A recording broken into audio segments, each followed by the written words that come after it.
कृपातणु पात्र छो धारी धर्मधुरा समुद्र सरका गंभीर ज्ञाने जछो नारायण स्वरूप दास गुणिने स्नेहे जवंदो अहो शोभे सौम्य मुखार विंद हसतु नेणे अमी वर्षता वाणी छे महिमा भरी मृदुवड़ी हइये हरि धारता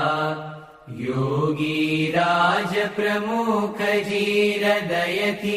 जेना गुणे रीजता वंदु संत महंत स्वामी गुरुने कल्याणकारी सदा।